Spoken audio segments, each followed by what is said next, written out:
মক্কার জমিনে খানা নাই, পানি নাই, বৃষ্টি নাই, ফসল নাই, দুর্ভিক্ষ।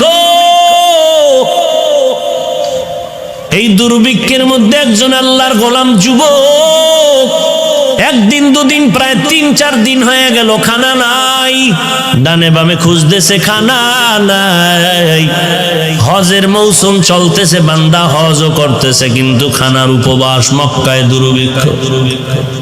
একদিন বান্দা হোটেল নিজের বাসার থেকে বাইতুল্লাহর পথে যখন যাচ্ছে, বাইতুল্লাহর কাবার আর চতুর্পার্শ্বে তখন এত খোলামেলা ছিল না, এত সুন্দর সাজানো ছিল না। আল্লাহর গোলাম যুবক রাস্তায় চলতে গিয়া বাইতুল্লাহর কিনারায় দেখে একটা রেশমি কাপড়ের মধ্যে কি যেন পড়ে আছে, পোটলা পড়ে আছে রেশমি কাপড়ের। আল্লাহর বান্দা যুবক রেশমি কাপড়ের পোটলাটা দেইখা, রেশমি কাপড় বড় দামি। আল্লাহ কোরআনে বলেন, কিয়ামতের ময়দানে জান্নাতি মেহমানদের আল্লাহ রেশমি কাপড় দিয়া সাজায় দিবে। আল্লাহর বান্দা রেশমি কাপড়টা দেখিয়াও ধরে না, কার না কোন জিনিস ধরিয়া আবার বিপাকে পড়ে যায়। কিছু দূর রেখে আবার বান্দা চলে গেলেন। হঠাৎ মনের ভিতর একটা খেয়াল আসলো। কি খেয়াল?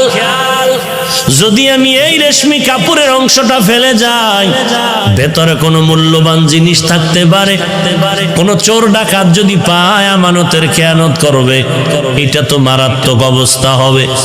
আমি আল্লাহর বান্দা মনের নিয়তটা খাঁটি কইরা যদি আমি আমানতের সাথে যেই লোকটা হারায় গেল, যার জিনিসটা হারিয়ে গেছে, তার হাতে পৌঁছাইয়া দিতে পারি, আমি আল্লাহর কাছে অনেক অনেক আমি বরকত পাবো, অনেক পুরস্কার পাবো। এই ভাবনা নিয়ে যুবক 3 দিনের না খাওয়া ক্ষুধার যাতনায় বান্দা অনেক কষ্ট করিয়া পেছন দিকে আইসা রেশমি কাপড়ের অংশটা হাতের মধ্যে নিয়ে ডাইরেক্ট বাসায় চলে গেল।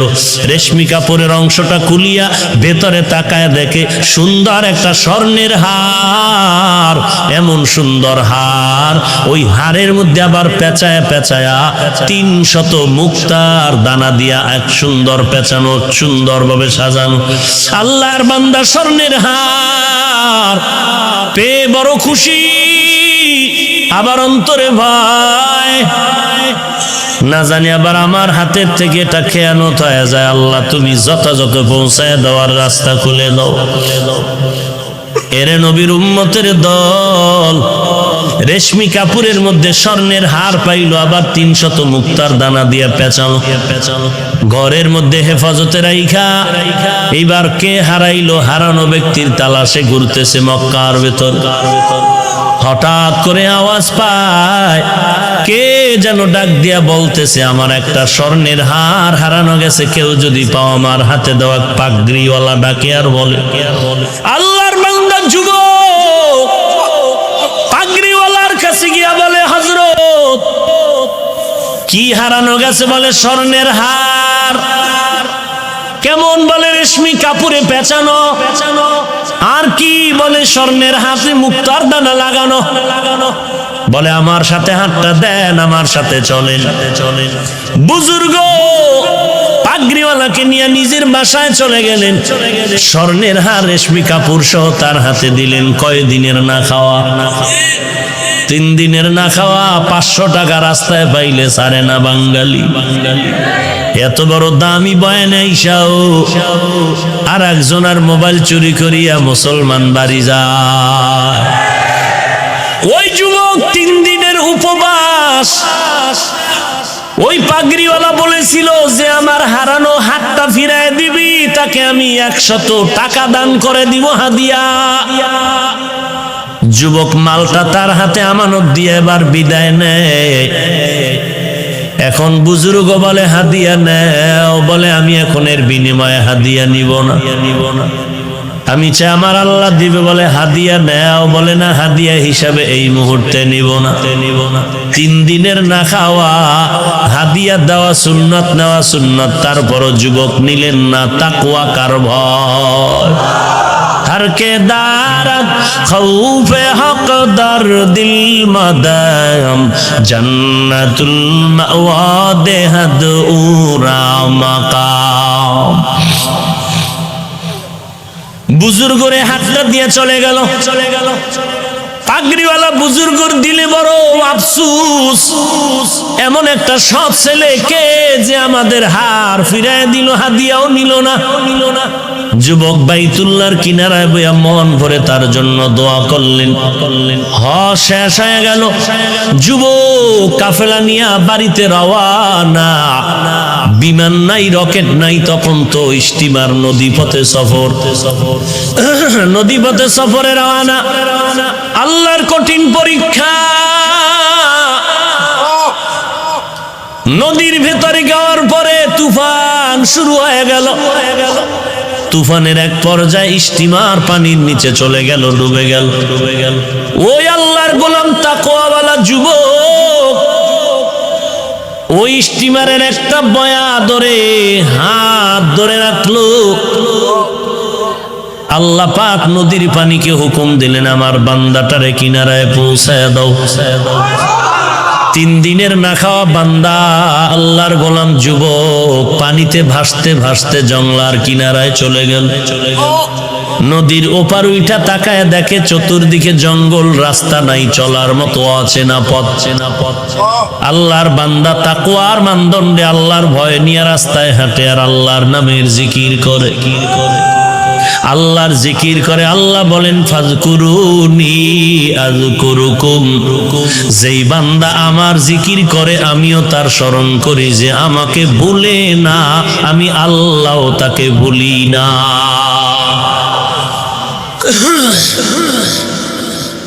আল্লাহর বান্দা জংলার কিনারায় হাঁটতেছে, রাস্তা নাই। কিছু দূর গিয়া দেখে জংলার মাঝখান দিয়ে একটা সরু পথ। যুবক আল্লাহর গোলাম ওই পথ দিয়ে হাঁটতেছে, দেখি কোথায় যাইতে পারি, অচেনা পথে চলতেছে। হেঁটে হেঁটে ভিতরে গিয়া তাকায় দেখে আল্লাহর ঘর, একটা মসজিদ দেখা যায়। আল্লাহর বান্দা মসজিদে ঢুকলেন। নামাজের সময় হয়ে গেল, বান্দা নামাজ আদায় করলেন। নামাজের পরে বান্দা বসে বসে আল্লাহর কোরআন তেলাওয়াত করে। আল্লাহকে পাওয়ার জন্য যত মাধ্যম আছে এর মধ্যে গভীর মাধ্যম হলো 2টা। 1 নম্বরে নামাজ, 2 নম্বরে কোরআন শরীফের তেলাওয়াত। আজকে মুসলমানের মধ্যে নামাজের দুর্বলতা, তেলাওয়াত তো নাই। আপনার কি আমার তো তেলাওয়াত নাই। রমজান চলে যায়, একটা খতম দিতে কষ্ট হয়। পুরাটা বছরে কোরআন খতমের কোনো চিন্তাই করি না। কোরআন তেলাওয়াত মানে কালামুল্লাহ। আয়নাটা খুললে যেমন নিজের চেহারা দেখা যায়, আল্লাহর কোরআনটা খুললে আমার আল্লাহকে দেখা যায়। কোথায় গেল কোরআনের আওয়াজ? আল্লাহর কোরআনের আওয়াজ উজানির কারি ইব্রাহিম সাহেব দিয়েছেন। বাইতুল্লাহর কিনারায় কোরআন পড়তেছেন। মক্কার মানুষ পাগল হয়ে গেল। পাগল হয়ে বলে, ইব্রাহিম আমাদের এলাকায় থাকো, তোমাকে আমাদের মেয়ে বিয়া দিয়ে দিও। উজানির কারি ইব্রাহিম কোরআন তেলাওয়াতের বিনিময়ে আল্লাহর বান্দা মক্কার মানুষ খুশি হইয়া মেয়ে বিয়া দিয়ে দিল। শর্ত হলো, তুমি যদি বাংলাদেশে যাও আমাদের মেয়ে নিতে পারবা না। রশিদ আহমদ গাঙ্গুহি চিঠি লিখলেন, ইব্রাহিম যা বাংলায় গিয়া কালেমার খেদমত করো। যখন রওনা দিবেন ডাক দিয়া কয়, বিবি তোমার সাথে শর্ত দিয়েছিল তোমার গার্ডিয়ান দেশে যেতে পারবা না, তুমি কি করবা? বলে আমিও যাব। নোয়াখালীতে বাবায় টাকার বালিশ বানাইয়া ঘুমায়। কারি ইব্রাহিম উজানির কারি বড় আলেম, বাবা টাকায় লাথি মাইরা দেওবন্দ চলে গেলেন, ভারতে চলে গেলেন কালেমার এলেম শিখার জন্য। রশিদ আহমদের চিঠি পাইয়া উজানির জমিনে আসলেন। চাঁদপুর জেলা কচুয়া থানার অন্তর্গত উজানি। হিন্দুদের মালিকানায় জমিন ছিল, লম্বা বিশাল জঙ্গল খরিদ করলেন। খরিদ করার পরে ওই জমিন সাফ, জঙ্গল সাফ করার জন্য ভেতরে ঢুকলেন। ঢুকিয়া দেখে একটা গম্বুজের নিচে বসে একটা বাঘ তার বাচ্চারে দুগ্ধ পান করায়। ওই গম্বুজটা এখনো আছে। যারা উজানি গেছেন, যারা যান নাই, উজানির মসজিদ, বিশাল বড় মসজিদের দক্ষিণ আর পশ্চিম কর্নারে ওই গম্বুজটা এখনো আছে। যেই গম্বুজের নিচে বাঘ তার বাচ্চাটারে দুধ পান করাইতেছিল। উজানির কারি সাহেব ডাক দিয়া কয়, বাঘ, বনি আদম এখানে থাকার জন্য আসছে, তুমি তোমার অন্য জায়গায় চলে যাও। কারি ইব্রাহিম কথা বলতে দেরি হয়, বাঘ তার বাচ্চা কাঁধে নিয়ে দৌড় দিতে আর দেরি করে না। আউলিয়ারা কারে অকবা এখতিয়ার, জাহেলারা কারে দুনিয়া এখতিয়ার। এ হলো আল্লাহওয়ালা, এরা হলো আল্লাহর খাঁটি গোলাম। খাঁটি গোলাম কেমন গোলাম? কেমন গোলাম? উজানির কারি সাহেব চরমনে আসছেন। সৈয়দ ইসহাক রহমাতুল্লাহ আলাইহির আমন্ত্রণে আসলেন। খানা টানা খাওয়াইলেন। কারি ইব্রাহিম ডাক দিয়ে কয়, রে ইসহাক বাবা, কে দিয়ে খানা খেয়ে খাওয়াইলি? বলে, গোশত, বিরিয়ানি, কোরমা। কারি ইব্রাহিম বলে, আস্তাগফিরুল্লাহ, এত ভালো খানা আমাকে তুই কেন দিলি? কেন দিলি? আমার নফস তো খুশি হয়ে গেল, এত ভালো খানা তো আমি নফসেরে দেই না। হুজুর, আপনি খাইলেন, টের পান নাই? বলে, এটা বুঝার কায়দা নাই। ওরে আল্লাহওয়ালারা দেখতেছো, ওদিকে তাকায় আছে, মনে হয় যেন কি দেখতেছি। আশরাফ আলী থানভী রহমাতুল্লাহ আলাই মুসল্লিদের নিয়ে, ভক্তদের নিয়ে রাস্তা দিয়ে হাঁটতেছেন।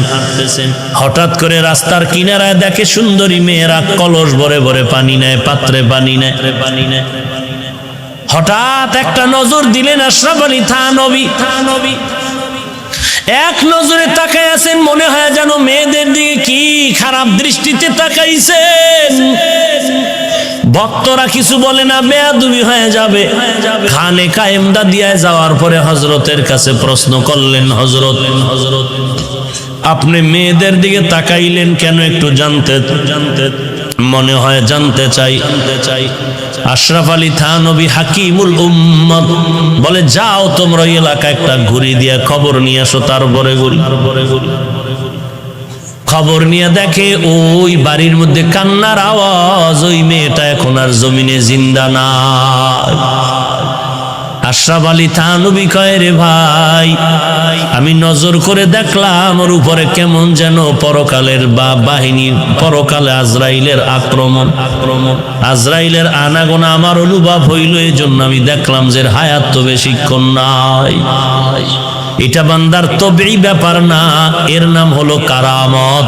এটা আল্লাহওয়ালাদেরকে আল্লাহ দান করেন তাকওয়া যদি থাকে। এই জন্য ইয়া আইয়ুহাল্লাযীনা আমানু ইন তাত্তাকুল্লাহ ইয়াজআল লাকুম ফুরকানা, যারা আল্লাহর মহব্বতে তাকওয়া নিয়ে চলবে, আল্লাহ বলেন আমি তাদের একটা স্পেশাল পাওয়ার দেই। ওই পাওয়ারের নাম হলো ফুরকান। ফুরকানের অর্থ কি? হুয়া নূরুম মিন ইলাহি, আল্লাহর পক্ষ থেকে একটা নূর। এটা আল্লাহ আল্লাহওয়ালাদের দান করেন যারা তাকওয়ার উপরে চলে। ওই নূর দ্বারা বান্দা কি করবে? মা ফুররিকা বিহি বাইনাল হাক্কি ওয়াল বাতিল, ওই নূরের আলো দিয়ে আল্লাহর ওলি হক আর বাতিল নির্ণয় করে হকের পথে আগায় যাবে। এটা আল্লাহওয়ালা যারা তারা পেয়ে যায়। ওরে বান্দা, এটা তো আল্লাহ আশরাফ আলী থানভীকে দান করেছিলেন, এটা তো কারি ইব্রাহিমরা পেয়েছে, এটা চরমনাইয়ের সৈয়দ ইসহাক, সৈয়দ ফজলুল করিম পেয়েছে। মেয়েটা রাজি হয়ে গেল, একজন কোরআনওয়ালা খতিব ইমাম আমার স্বামী হয়ে যাবে। বিয়ার তারিখ হয়ে গেল, বিবাহ হলো আজকে বাসর রাত। খতিব সাহেব আজকে বাসর ঘরে যাবেন। আগের খতিবের মেয়ে তার স্ত্রী হতে চলছে। রাতের বেলা বাসর ঘরে যখন যায়, আল্লাহর বান্দা যুবক সালাম দিয়া মসজিদের থেকে বিদায় নিয়া ওই বাসর ঘরে ঢুকলো। ঢুকার পরে একটা সালাম দিল। সালামের পরে মেয়েটা তাকায় দেখতেছে, আমার চেহারার দিকে তাকায় না। কেমন একজন খতিব আমি পাইলাম যে আমার কানের স্বর্ণের অলংকারের দিকে বারবার তাকায়, আমার গলার হার আর চেইনের দিকে তাকায়, আমার আঙ্গুলের স্বর্ণের আংটির দিকে তাকায়। আহারে, আমি এত ভালো মনে করছিলাম, সে তো মনে হয় লোভী। লোভী স্বর্ণের দিকে তাকায় কেন? স্বর্ণের দিকে কেন তাকায়? এত লোভী কেন? মোটামুটি যুবক কথাটা আজ করতে পেরে ডাক দিয়া কয়, বিবি আমার, তুমি আমার নতুন স্ত্রী হয়েছো, মনের মধ্যে খারাপ কোনো ধারণা নিবা না। আমি তোমার চেহারা না দেখিয়া আমি স্বর্ণের দিকে তাকায়া দেখি, কারণ আমি মাওলা পাকের কুদরত দেখতেছি। আল্লাহর বান্দি বলে, কিসের কুদরত তুমি দেখো?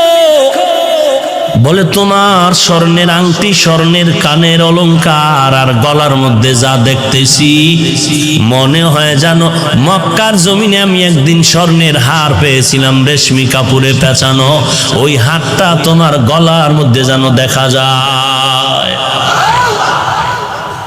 এবার মেয়েটা ডাক দিয়ে কয়, ধন্যবাদ হে স্বামী আমার, ঠিকই স্বর্ণ গলার হার। আমার আব্বাজান হজে গিয়েছিলেন আমাকে নিয়ে, ওখানে গিয়ে আমার এই হার হারিয়ে গেল, রেশমি কাপড়ে পেঁচানো। আমার বাবা বড় ধনী,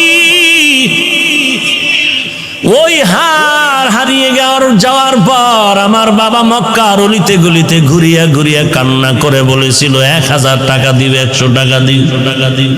আল্লাহর একটা বান্দা যুবক হারটা পাইয়া আমার বাবারে দিয়েছে, বাবার থেকে হাদিয়াও নেয় নাই।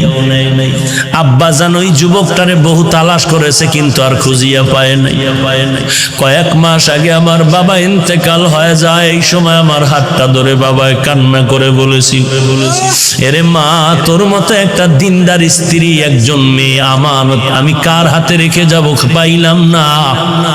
তবে আমার দিলের তামান্না, ওই মক্কার ওই যুবকটারে যদি পাইতাম, আমি তোরে তার হাতে আমানত দিয়া দিতাম। ওই মক্কার ওই আমানতওয়ালা যুবকরা যদি পাইতাম,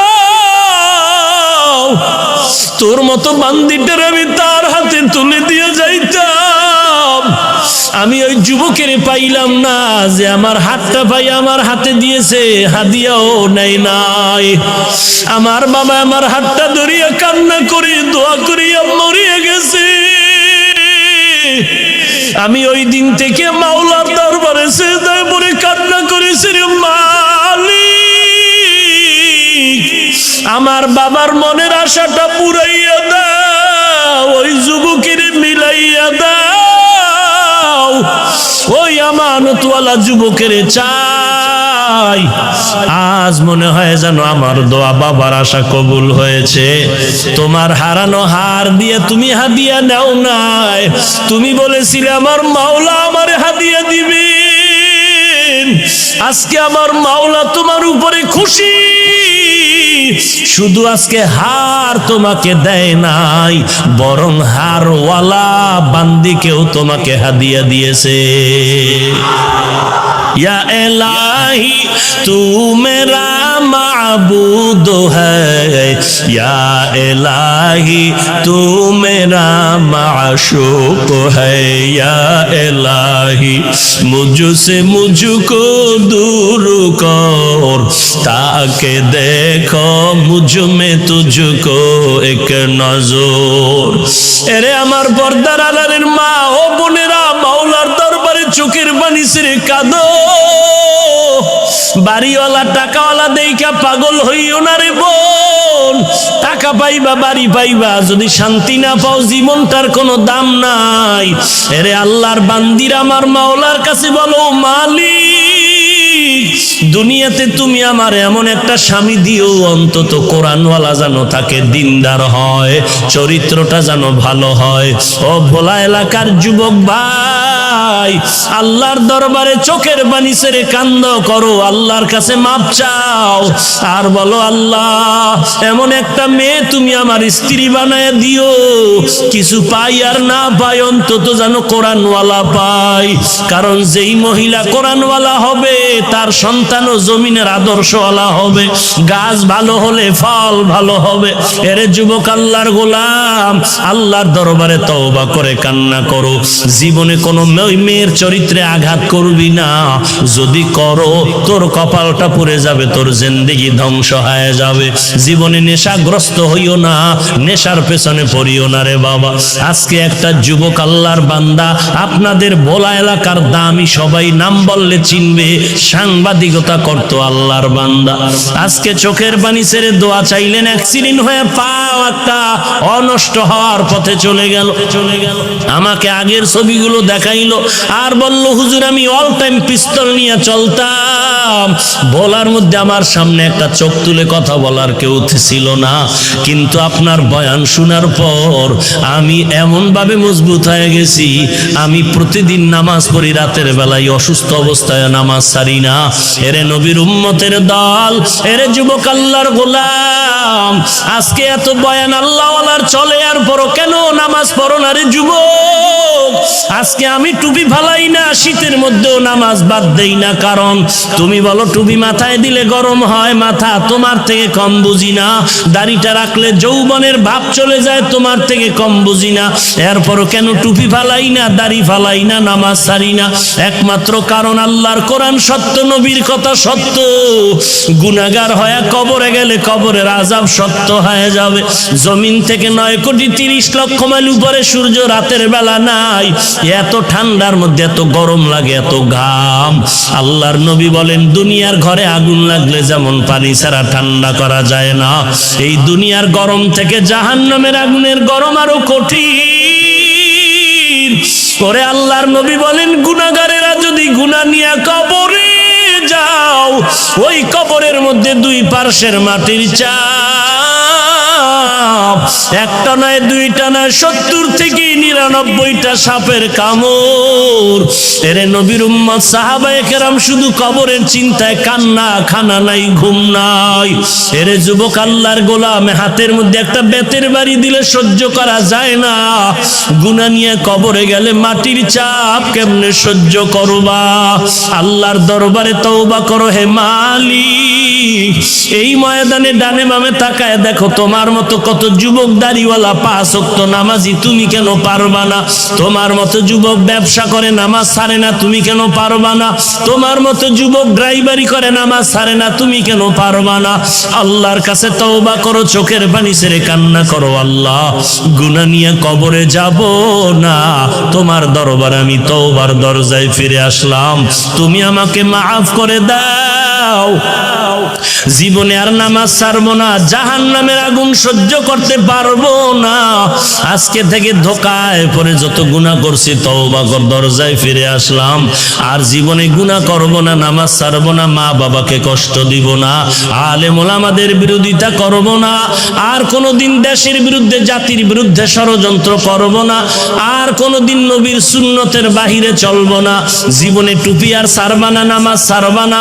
ওরে আমি টুপিদারির কারণে তো আমাদের সম্মান কমে নাই, তুমিও বাজার করো, আমিও বাজার করি, তুমিও 3 বেলা খাও, আমিও 3 বেলা খাই, তুমিও বিয়া শাদী করেছো, আমিও করেছি।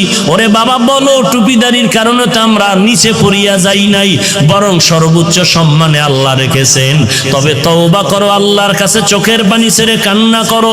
কান্না যদি না থাকে আল্লাহকে বলো, আল্লাহ কান্নাওয়ালা চক্ষু দাও। এক ফোঁটা চোখের পানি যদি তোমার চোখ থেকে বের হয়ে যায়, মদিনা মদিনার নবী বলেন, গাভীর ওলান থেকে দুধ বের করে ভেতরে যেমন ঢুকানো সম্ভব না, কান্নাওয়ালা বান্দাকে জাহান্নামে দেওয়াও সম্ভব না। এখানে আপনারা বসছেন বয়ানে, ঘর পর্যন্ত যাওয়ার গ্যারান্টি কারো হাতের মধ্যে নাই। অতএব তওবা করো, আল্লাহ আর গুনাহ করব না, নামাজ ছাড়বো না রে মালিক, আজকে থেকে খাঁটি মনে তওবা করে নিলাম। গলায় ছুরি আসলে মরে যাব, আর কোনোদিন গুনাহের পথে যাব না, আর কোনোদিন অসামাজিক কাজ করব না, আর কোনোদিন নেশাগ্রস্তের লাইনে চলবো না। তওবা করার যদি খাঁটি নিয়ত থাকে, অন্তরে যদি কোনো ভেজাল না থাকে, মুনাফিকি না থাকে, খাঁটি তওবার নিয়তে দুটো হাত আমার আল্লাহকে দেখায় দাও। আয় আল্লাহ, সবার হাত আপনি কবুল করে নেন, আমাদের তওবা কবুল করে নেন। আয় আল্লাহ, তওবার উপরে মজবুত হয়ে চলার তৌফিক দান করেন, ঈমান ও আমল মজবুত করে দেন, নবীজির সুন্নতের উপরে চলার তৌফিক দান করেন। আয় আল্লাহ, সুন্নতের আমলওয়ালা জিন্দেগি দান করেন, গুনাহের প্রতি ঘৃণা জমায়ে দেন, বেশি বেশি নেক আমলের আগ্রহ